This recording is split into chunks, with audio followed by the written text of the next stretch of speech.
O Senhor esteja convosco. Ele está no meio de nós. Proclamação do Evangelho de Jesus Cristo, segundo Marcos. Glória a vós, Senhor. Naquele tempo, Jesus partiu com seus discípulos para os povoados de Cesareia de Filipe. No caminho perguntou aos discípulos: quem dizem os homens que eu sou? Eles responderam: alguns dizem que tu és João Batista, outros que és Elias, outros ainda que és um dos profetas. Então ele perguntou: e vós, quem dizeis que eu sou? Pedro respondeu: tu és o Messias. Jesus proibiu-lhes severamente de falar a alguém a seu respeito.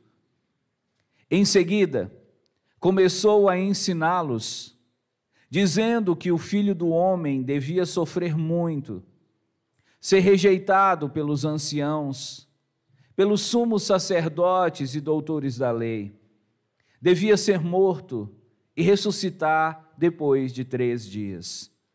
Ele dizia isso abertamente. Então Pedro tomou Jesus à parte e começou a repreendê-lo. Jesus voltou-se, olhou para os discípulos e repreendeu a Pedro, dizendo: vai para longe de mim, Satanás. Tu não pensas como Deus, e sim como os homens.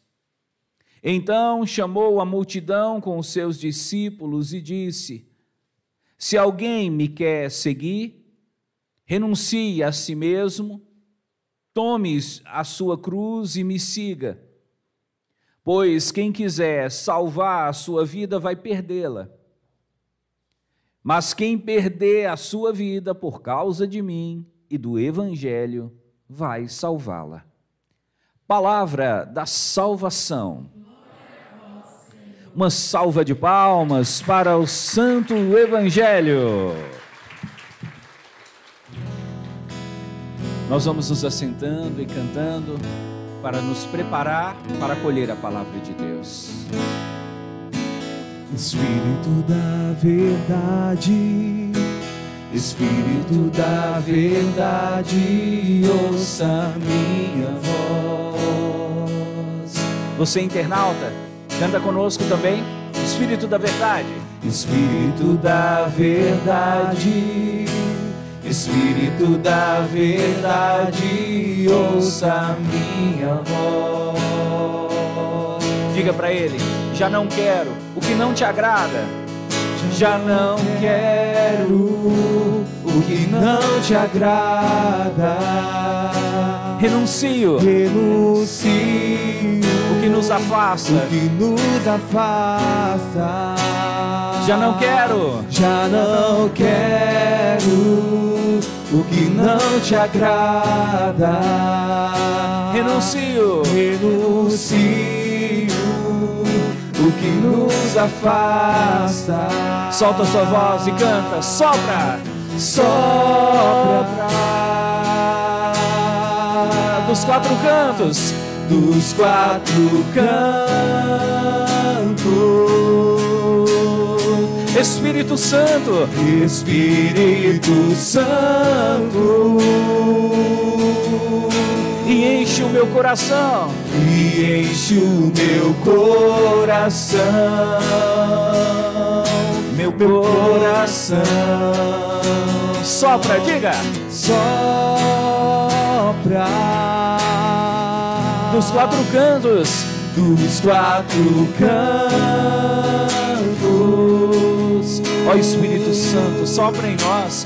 Espírito Santo.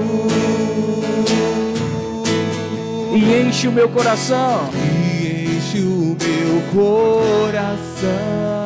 O meu coração. Meu coração. Queridos irmãos, Queridas irmãs, queridos internautas, hoje, dia 12 de setembro, nós celebramos o 24º domingo do tempo comum.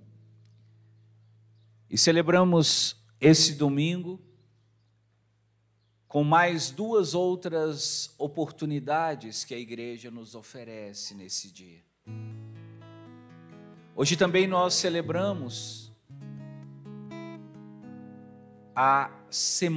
o início da semana de conscientização sobre o dízimo. Em toda a nossa arquidiocese, em todas as nossas paróquias, hoje nós vamos, durante toda essa missa, rezar, pedindo a Deus que nos dê essa consciência. A consciência de que a igreja precisa de nós. A consciência de que a igreja vive não do dinheiro da prefeitura, não do dinheiro do governador, não do dinheiro que o presidente da república manda. A igreja vive de doações. E as doações que a igreja recebe, em sua maior parte, recebem o nome de dízimo. Hoje nós queremos nessa missa pedir a Deus que dê para você a consciência de que se você ama a igreja, você precisa se tornar um dizimista. Não por obrigação, não como alguém que paga um imposto, não como alguém que diz, nossa, eu ainda tenho essa conta para pagar. Mas que você se torne dizimista como um filho que vai na casa da mãe e vê que a mãe está precisando de alguma coisa e fala, mãe, deixa que isso eu compro para a senhora. Que chega na casa da mãe e diz, olha mãe, eu trouxe esse dinheiro aqui para ajudar a senhora a fazer a feira. Que o seu dízimo seja uma expressão do amor que você tem pela igreja. Hoje nós queremos rezar por você que já é dizimista. E rezar por você que não é dizimista. Para que você aprenda, para que você se conscientize disso. Se eu amo a igreja, eu preciso ajudar a igreja que eu amo. Pois quem ama, cuida. Inclusive, esse é um projeto que nós temos em nossa paróquia. Quem ama, cuida. Vamos dizer juntos o nome do projeto? A finalidade desse projeto, em primeiro momento, é arrecadar fundos para a construção da nova igreja de Glaucilândia, que mais para frente nós vamos começar a implementar. Mas a finalidade desse projeto é também arrecadar fundos para quitar as despesas da igreja. Você vem à igreja, encontra a igreja limpa. Você vem à igreja e vê tudo funcionando direitinho. Vê os objetos litúrgicos, equipamentos de som, luz, tudo isso tem um custo. E o custo que isso gera é arcado pelos dizimistas. Então hoje é dia de você tomar essa consciência. Eu só vou na igreja para rezar ou eu me preocupo em ajudar também? Durante toda essa semana nós vamos rezar pelos nossos dizimistas, pelos nossos ofertantes. E aqui na nossa paróquia nós temos um grupo muito especial que são os dizimistas e ofertantes virtuais. São pessoas espalhadas pelo Brasil inteiro, que sempre fazem doações, seja pelo Pix, seja como uma transferência bancária normal, mas estão sempre ajudando a nossa paróquia. Hoje é dia também de agradecer. Agradecer a você que até aqui sustentou a igreja com o suor do seu trabalho. A você, internauta, que no pouco ou no muito também nos ajudou. Eu quero aqui expressar a minha gratidão e a gratidão de toda essa igreja. Como você sabe, você que está aqui na igreja, mais ainda, nossa igreja é uma igreja bem pequenininha, mas é uma igreja que transborda amor, fé e respeito a Deus. A todos vocês que ajudam a nossa igreja, dizimistas e ofertantes, a você que está aqui, a você que está em casa, receba agora a nossa salva de palmas.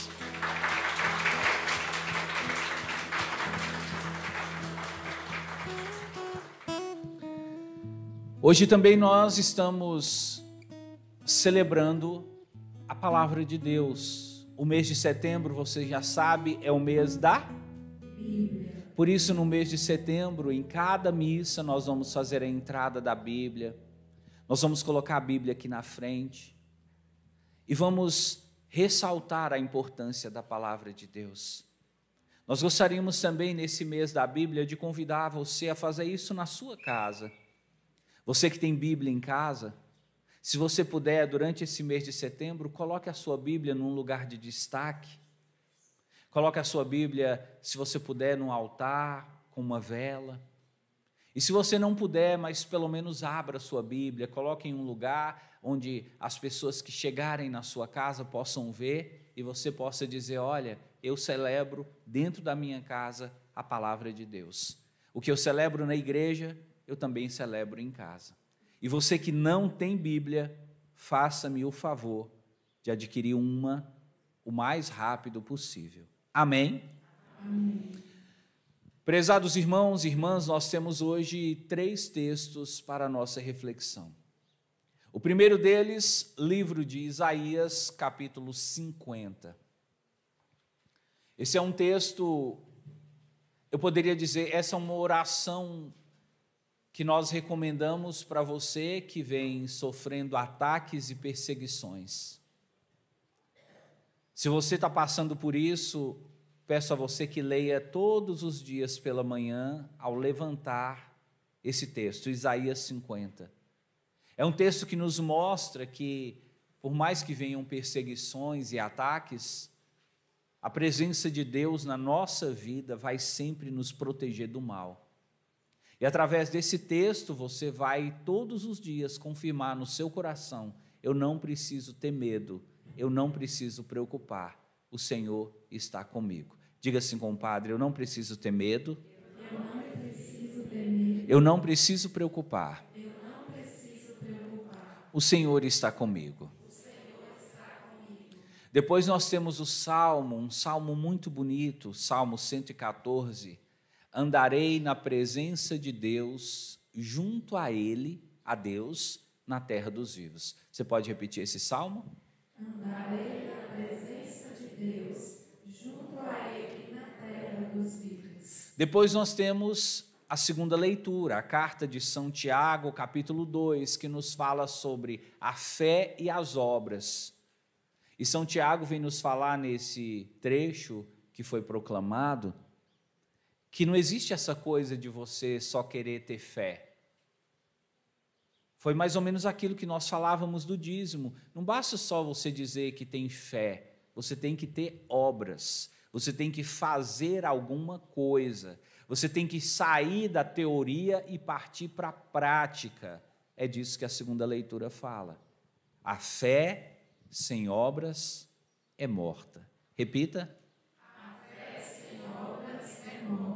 E nós temos o Evangelho, é nele que nós vamos repousar o nosso coração. O Evangelho de Marcos, capítulo 8, versículos 27 a 35. Para você, internauta, que queira acompanhar na Bíblia ou na liturgia, aqui está a passagem. Marcos 8, 27 a 35. Antes de iniciar e de adentrar nesse texto, eu preciso dizer para você que esse texto que nós temos, que é um texto onde Jesus pergunta aos discípulos: quem dizes os homens que eu sou?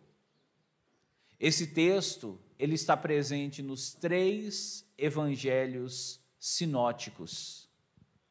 É bom que você conheça algumas expressões, e é bom que isso aconteça no tempo, no mês da Bíblia, porque isso vai ajudando você a conhecer mais a palavra de Deus. Olha só, nós temos 4 evangelhos, amém? Amém. Quais são eles? Mateus, Marcos, Esses são os 4 evangelhos que nós temos.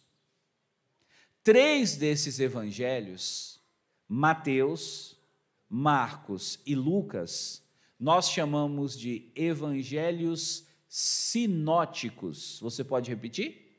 Evangelhos sinóticos. O que são os evangelhos sinóticos? São os evangelhos que contam a mesma história, são os evangelhos onde os textos são muito parecidos. Então, se você pegar o texto de Mateus, você vai ver que é muito parecido com o texto de Marcos. Se você pegar o texto de Marcos, você vai ver que é muito parecido com o texto de Lucas. E se você pegar o texto de Lucas, você vai ver que é parecido com Mateus e Marcos. Como a semelhança entre eles é muita, nós chamamos então pelo nome de evangelhos. Este texto do evangelho de hoje está presente em Mateus, está presente em Marcos e está presente em Lucas. Em Mateus está no capítulo 16, versículos 13 a 20. Em Lucas está no capítulo 9, versículos 18 a 24. E em Marcos, capítulo 8, 27 a 35. Então, os 3 evangelistas falam sobre esse dia, falam sobre essa conversa. Os 3 evangelistas fizeram questão de registrar que num determinado momento Jesus perguntou: quem dizem os homens que eu sou? Se os 3 registraram esse fato, é porque com certeza isso foi importante, não só para a descrição do evangelho, mas também para a igreja, para o cristianismo. Qual é a importância de refletir? Qual é a importância dessa frase? Quem dizem os homens que eu sou? Quem dizem os homens que eu sou, querido? Trazendo para o nosso português, trazendo para o nosso beabá, seria como dizer assim: o que as pessoas estão falando de mim? O que vocês ouvem de mim lá fora? O que falam de mim na rua? Veja que Mateus, Marcos e Lucas consideraram muito importante esse texto, onde Jesus pergunta o que as pessoas pensam dele. Eu quero perguntar para você, seja sincero, tá bom? Quem aqui se preocupa com o que os outros na rua pensam sobre si? Diga amém. Você preocupa com o que as pessoas pensam de você? Sim ou não? Não? Vamos fazer uma pesquisa Ibope. Quem não está nem aí para o que os outros pensam de si? Tipo assim, você não está nem aí para o que as pessoas pensam de você, pode falar bem, pode falar mal, você não está nem aí. Quem não está nem aí, diga amém. Quem se importa, quem fica preocupado, com medo de que os outros estejam falando mal dele, diga amém. Aqui em Alcilândia, pelo visto, parece que a maioria não importa. E é bom você não importar, porque cidade pequena tem muita fofoca, você sabe. E se numa cidade pequena que tem muita fofoca, você for ficar importando com o que pensam de você, aí você não vai viver. Mas Jesus importou. Jesus quis saber. Porque, veja, muitas vezes a pessoa chega até você querendo contar e diz assim, sobretudo as mulheres: miga sua louca, eu tenho um bafão para te contar. Você não sabe o que estavam falando de você, amiga. Então você não perguntou, você não pediu, você não foi procurar, a pessoa veio. Mas tem aquelas pessoas que também perguntam assim: você estava na casa de fulano? Estava. Ele falou alguma coisa de mim? Você estava no salão? Estava. Lá no salão alguém comentou alguma coisa sobre mim? Então, existe a pessoa que tem interesse de saber e pergunta. Existe a pessoa que nem pergunta, mas fica sabendo. Jesus aqui, ele entrou no grupo das pessoas que querem saber. Eu quero saber o que os outros estão pensando de mim. Eu quero saber. E a grande pergunta que nós nos fazemos é: por que Jesus queria saber o que os homens na rua falavam dele? Você pode pensar assim: ué, padre, deve ser que é porque Jesus estava querendo saber se as pessoas já o reconheciam. Olha só. Para entender esse texto, você vai precisar de algumas informações que não estão no texto e que agora eu quero trazer para você. Antes de fazer essa pergunta para os discípulos, Jesus tinha feito 5 milagres que causaram um verdadeiro rebuliço na redondeza. Vou dizer para você quais os milagres que ele tinha feito. Primeiro milagre, Jesus tinha curado o servo do centurião. Sabe aquele homem que chegou até Jesus e falou assim: Senhor, o meu empregado está de cama lá em casa. E Jesus disse: eu vou lá curá-lo. E o centurião disse assim: não, eu não sou digno de que entres em minha casa. Se o Senhor disser uma palavra, daqui mesmo ele será curado lá. Quem lembra dessa passagem, diga amém. Amém. Esse relato, esse milagre que Jesus fez, pessoal, causou muita conversa. Porque Jesus nem foi lá, Jesus nem viu o moço, Jesus nem colocou a mão nele, Jesus só falou: eu quero.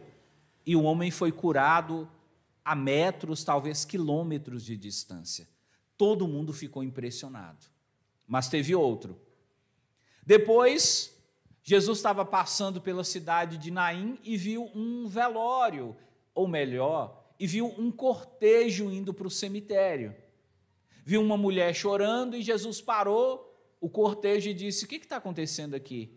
E disseram para ele: essa mulher está chorando porque ela perdeu o único filho que ela tinha. Ela é viúva, ela não tem marido, ela só tinha um filho e perdeu o filho. Então ela ficou sozinha no mundo. Jesus chegou na beira do caixão, tocou o caixão e disse: jovem, levanta.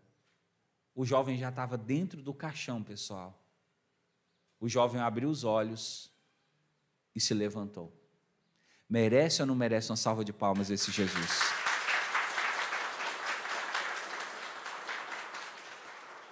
Aí você tenta imaginar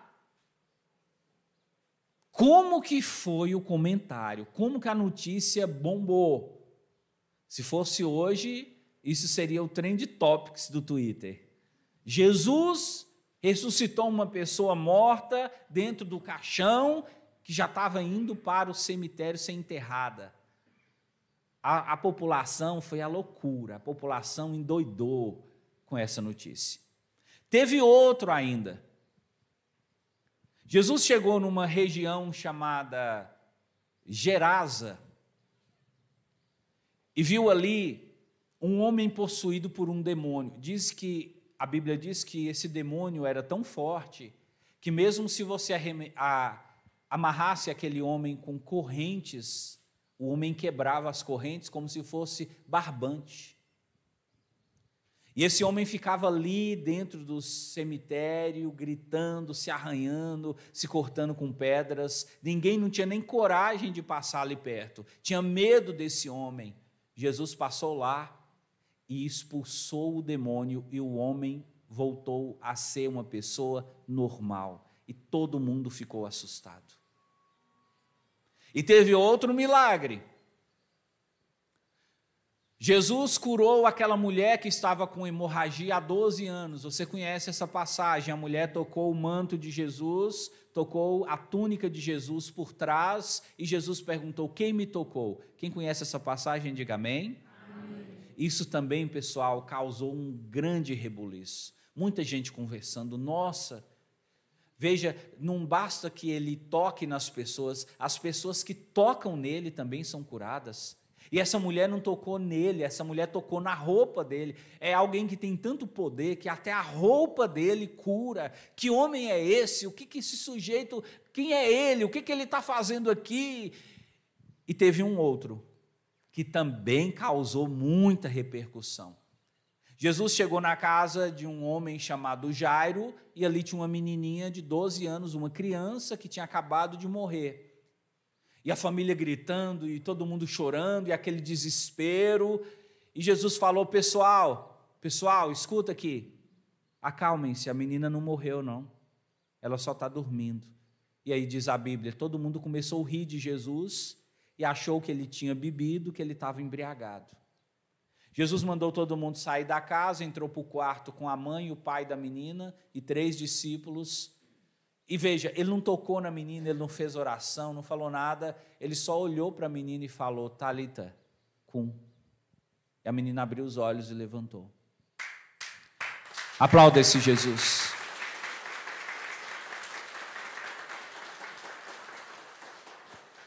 Então veja você, quando Jesus fez essa pergunta, o que os homens dizem de mim, quem dizem os homens que eu sou, estava acontecendo uma revolução lá fora. O nome de Jesus estava pelos 4 cantos da cidade, estava por todo lugar, e todo mundo comentando, e todo mundo falando. Então veja, quando Jesus fez essa pergunta, ele havia feito milagres que despertaram a atenção, a curiosidade e talvez até a imaginação das pessoas. Mas esse texto serve para nos mostrar uma coisa muito interessante. Veja, Jesus curou o servo do centurião. Jesus ressuscitou o filho da viúva de Naim. Jesus libertou o homem possuído pelo demônio. Jesus curou a mulher com hemorragia. Jesus curou a filha de Jairo. Aquele povo precisava, pessoal, de mais sinais, de mais provas que Jesus era o Messias, sim ou não? Pelo tanto de coisa que Jesus fez, eles tinham já que ter percebido, esse homem é diferente. Ele é o Messias, ele é o enviado de Deus. Ninguém faz o que ele faz. Mas veja, mesmo depois de tantos milagres, as pessoas ainda tinham dificuldade de reconhecer que Jesus era o Messias. Alguns diziam assim: não, ele é só um profeta, ele é só alguém que fala bonito, ele é tipo João Batista, ele é tipo Elias, ele é tipo Jeremias, mas para reconhecer Jesus como Messias, ninguém reconheceu. Então, quando Jesus perguntou: o que as pessoas estão dizendo de mim? Jesus estava também querendo medir o tamanho da ingratidão das pessoas. E aqui tem uma lição para você.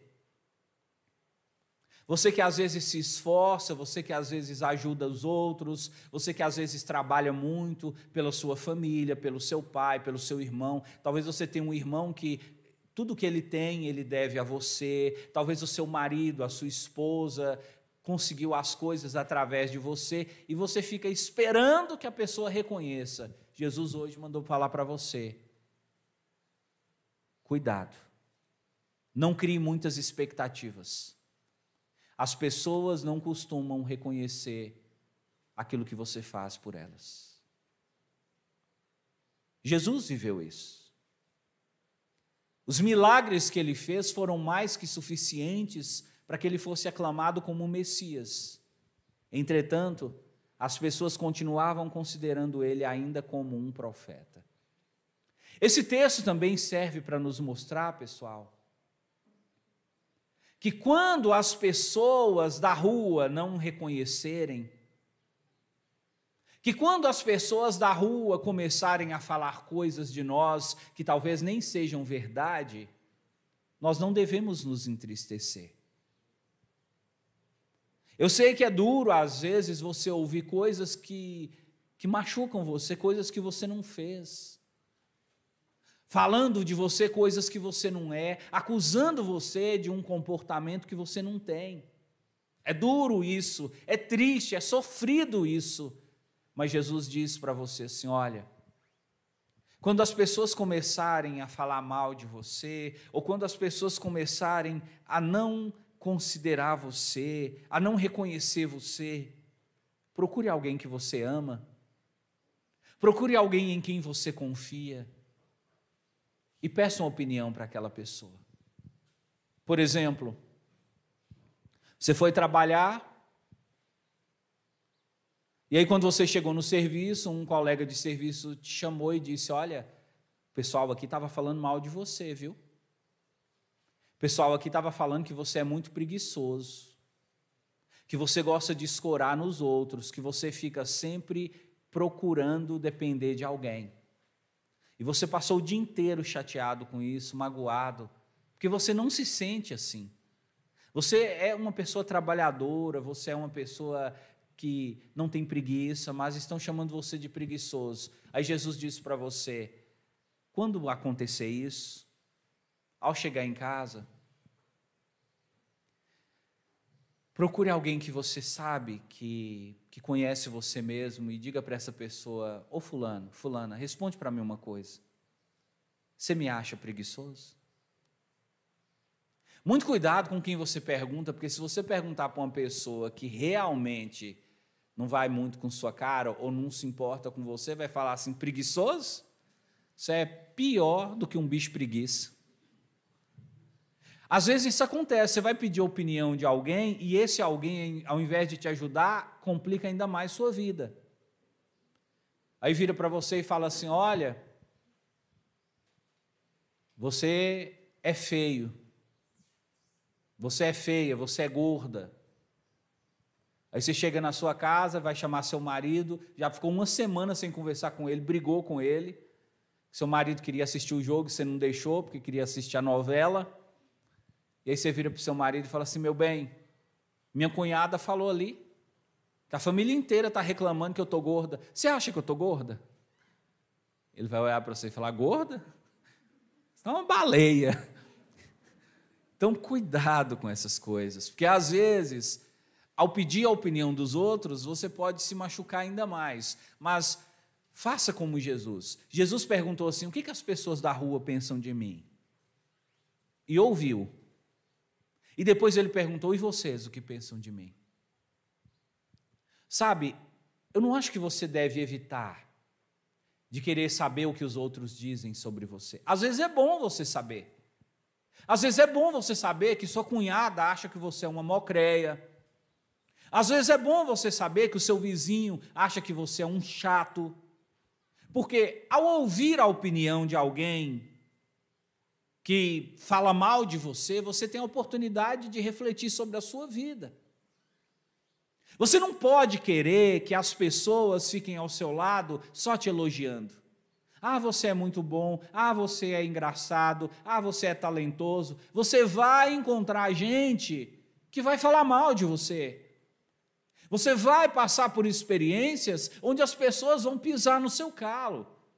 Mas a pergunta que eu faço é: você vai chorar, vai desanimar, vai largar emprego, vai se esconder dentro do quarto, vai entrar em depressão? Aprende a lidar com isso, querido. Faça como Jesus, chama as pessoas que gostam de você e diz: eu sou isso? Vocês acham que eu sou assim? E ouça o que sua mãe tem para falar, ouça o que sua esposa tem para falar, seus filhos têm para falar. Eles te conhecem muito mais do que quem está na rua. Mas uma coisa que eu vou dizer para você: toma cuidado, porque às vezes a sua própria família pode falar mal de você. A sua própria família pode desconhecer você. A sua própria família pode até destratar você. Jesus também passou por isso. Chegou um momento na vida de Jesus em que a família dele falou que ele estava louco. Chegou um momento na vida de Jesus em que os discípulos dele deixaram ele na mão.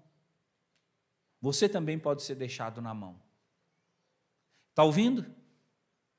Eu estou te dizendo que nesse mundo você vai encontrar pessoas que podem te decepcionar e te deixar na mão na hora que você mais precisa.